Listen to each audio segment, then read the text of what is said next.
if we're going to just tweak our definition of manifest destiny, we're going to need to expand beyond the Pacific.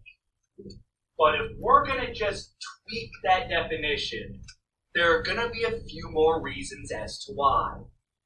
One reason why we're going to tweak manifest destiny, to say we're going to expand, is we want to show our massive military strength.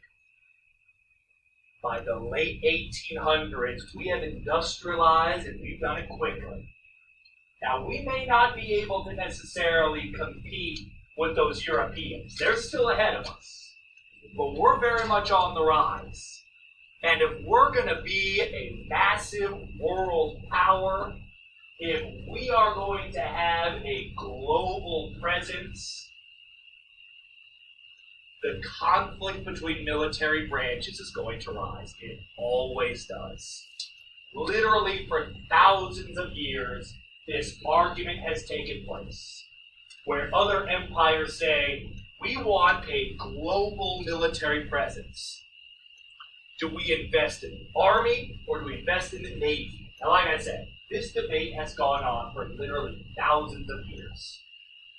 By 1898, if you want a global military presence, should you invest in the army or the navy? If you're going to invest in the navy, you're going to put billions and billions of dollars towards what you think is correct. We need to be certain we're right.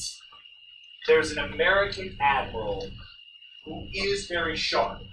He's very clever. He went to the Naval Academy, graduated close to the top of his class. Admiral Alfred Timon said, if we're going to invest in the Navy, we better be certain we do it right. He goes to the best Navy on Earth and asks them some questions. Now, I think we've gone over this, but I kind of forget. If you remember, who's always the best Navy in the world? The Brits. Always the Brits. He goes to the Brits, and he reads this book called The Future of Naval Warfare. I say it's a book, but in actuality it's 11 volumes. It's about that much reading. He reads through it, and it's very simple. The Brits say the future of naval power. If you're going to project strength around the world, you put money into massive steel battleships. They're the future of naval warfare. Admiral Alfred Timon is right. For a while. When I